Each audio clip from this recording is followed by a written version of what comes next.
Viva Rio, que éramos Betinho, Rubens César e eu, tocando aqueles projetos sociais no Rio de Janeiro, e eu com um monte de projetos, incluindo a Fábrica de Esperança.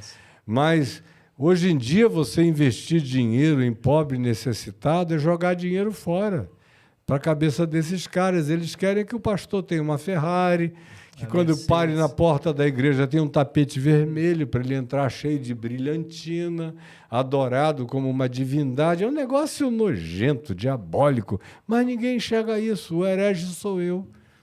O herege é Jesus. Eles só não mandam me matar porque a Constituição não deixa. E eles seriam presos. Mas se fosse há algum tempo atrás, com menos proteção constitucional, cara, eu já tinha sido eliminado há muitos anos. Você me lembrou o padre Júlio Lancelotti, porque ele falou assim, quando vocês quiserem me matar, vocês vão conseguir, porque eu sou um padre, eu tenho mais de 80 anos e eu não vou lutar contra.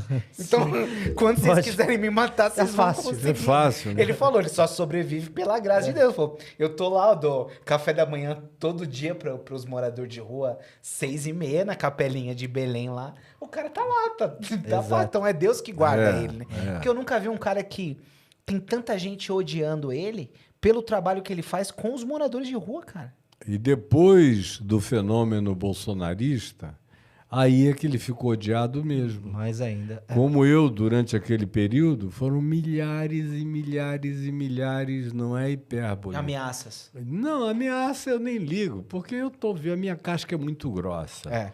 Eu tô vindo lá, andei com os dinossauros, meu irmão.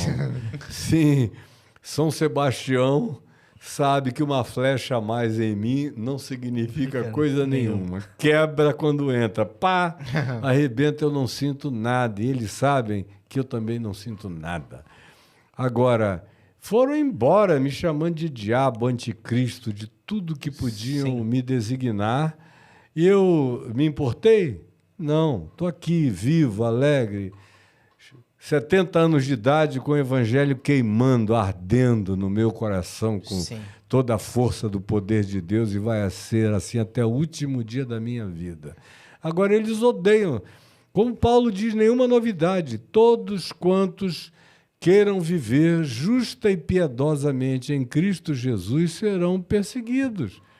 Uma das mensagens mais recorrentes de Jesus para os seus apóstolos foi: sereis perseguidos, sereis odiados. Isso está repetido nos sermões escatológicos. Se não acontecer, isso está errado. Está errado. É sinal de que assim fizeram com os falsos profetas que viveram antes de vós, que são os que vivem adulando e sendo adulados. Mas se você prega o evangelho, meu Deus, Caio, eles vão te odiar. Não sei se eu vou conseguir estruturar a pergunta, mas é uma coisa que você estava falando dos bons tempos, dos anos 70, anos 80, do evangelho. Eu não sei se serviu de base, é o contraponto que eu quero fazer, se esse evangelho pregado com transformação, evidentemente com comportamento moral, aceito pela igreja, aquele tempo não pode fumar, não pode beber, não pode dançar, não pode se divertir, não pode ter vida. Esse tempo onde o evangelho, o crente era conhecido pelas exterioridades farisaicas. Exatamente. Pelos filactérios, pelo tipo de roupa, por isso ou por aquilo. Isso não serviu assim de um recalque naquele tempo. E agora essa geração está saindo de uma forma um pouco diferente, mais neurótica, mais, como eu posso dizer, está colocando essa pulsão que eles perderam. O sintoma emergiu na história. Exatamente. Entendi. Agora está vindo na história por conta de um recalque de outras décadas. Eu acho que o possível recalque, o tempo do possível recalque já passou faz tempo. O que se instituiu foi a canalice geral mesmo. Foi a falta de caráter.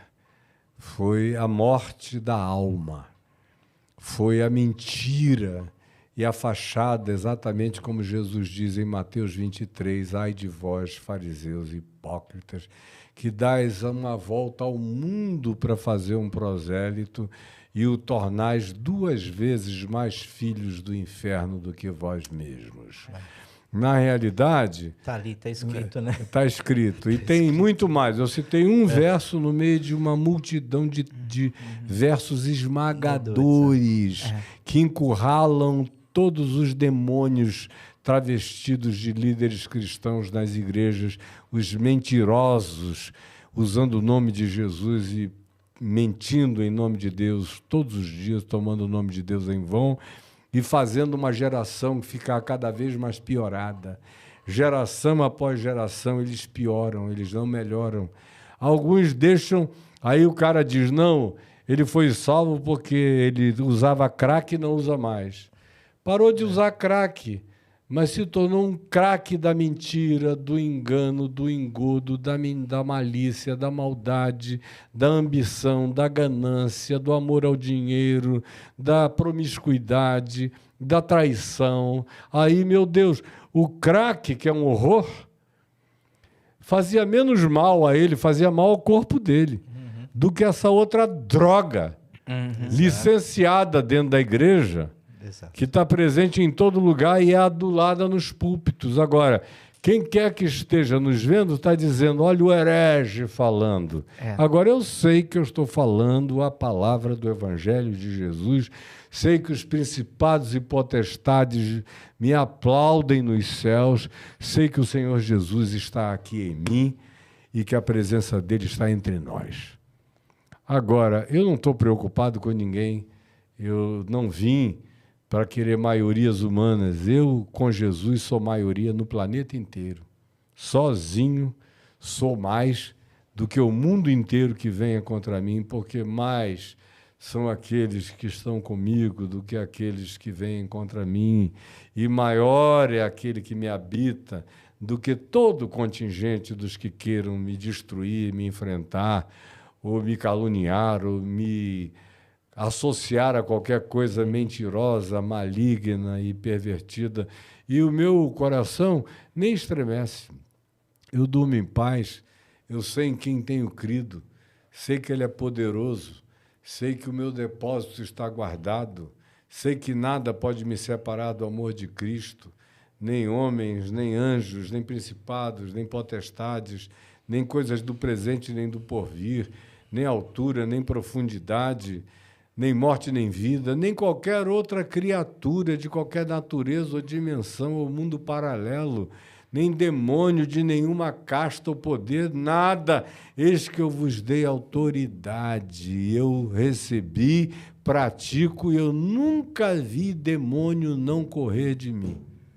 E não é por causa de mim, é por causa da graça de Deus em mim. É o mais valente vivendo em mim. É o poder do mais valente me habitando que apavora infernos. Por isso, inferno, para mim, não me diz nada. Eu entro e saio e acho pastagem. Que é legal que eu entro com ele e saio com ele. O Caio vai falando o texto bíblico, né? E aí eu acho engraçado que tem gente que fala, olha o que esse herege falou. Aí você fala, o cara acabou de citar Romanos 8. E aí ele conhece tão pouco que escandaliza ele você falar o texto. Fica achando que eu estou com ufanias pessoais.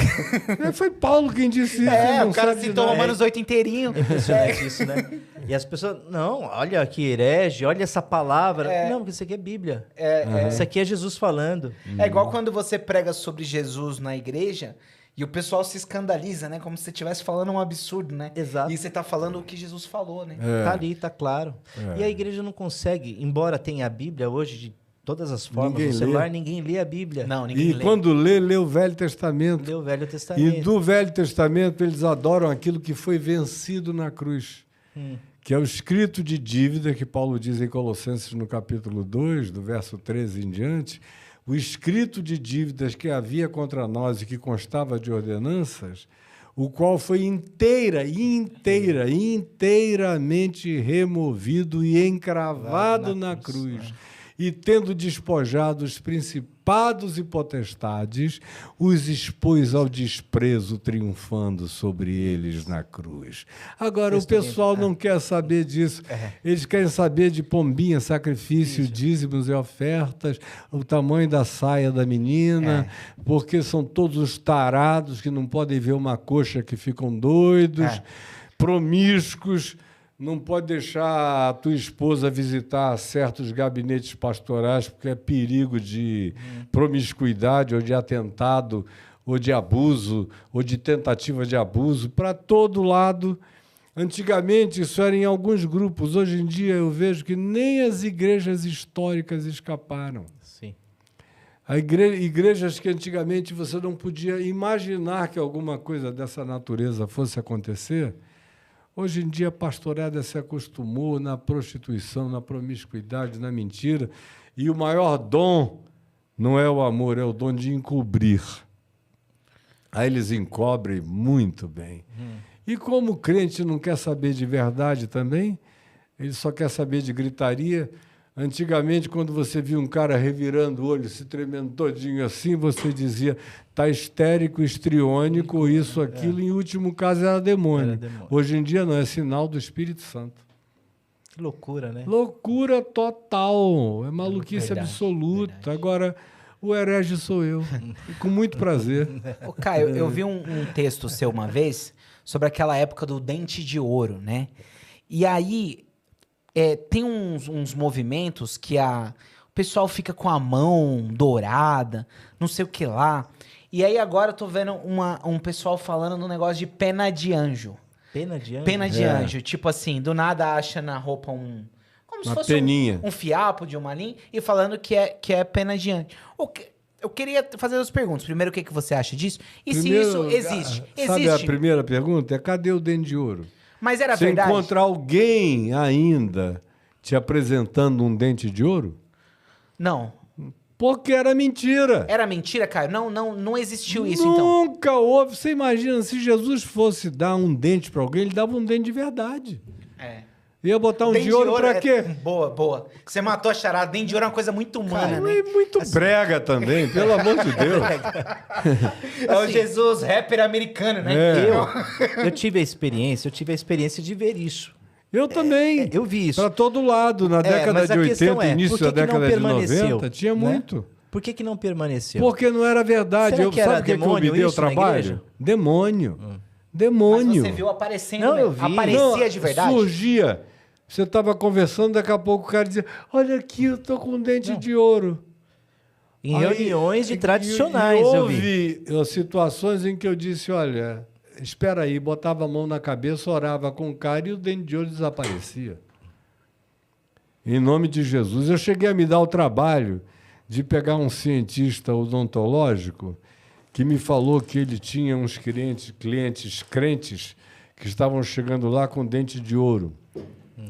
Aí eu falei, me faz um favor, tira samples, tira pedaços dos dentes de ouro e manda examinar num laboratório de primeira categoria. Isso foi feito, então? Material do mais fajuto possível era o dente de ouro, não ficou nada, a cárie reapareceu. Era tudo mentira. Agora, crente adora uma mentira. Mas é possível acontecer algo assim, ainda que seja por ordem de demônios? É possível? Claro, demônio sim. É possível. Demônio opera para todo lado. E tanto mais quanto seja uma coisa que impressione as pessoas, mais os demônios se refastelam. Lá no deserto, e que seja uma Moisés, validação. Você veja como Jesus, o tempo todo, o pessoal estava pedindo a ele sinais, e ele disse, nenhum sinal me será dado, senão do profeta Jonas. Ou vocês creem na ressurreição, ou bye-bye. Porque você imagina, você está fazendo uma pregação totalmente contra o evangelho, mas surge dentes de ouro. É uma validação de que o que você está falando é verdade, né? Exatamente. Para as pessoas que estão vendo, aquela igreja é uma igreja de Deus. Porque o João de Deus era um apóstolo do Senhor, se a gente for levar isso em consideração, né? Porque havia curas atestadas, inclusive medicamente falando. Agora, não foi o que Jesus disse em Mateus 7? Nem todo o que me diz, ele não disse nem todo aquele que diz, mas me diz, Senhor, Senhor, entrará no reino dos céus.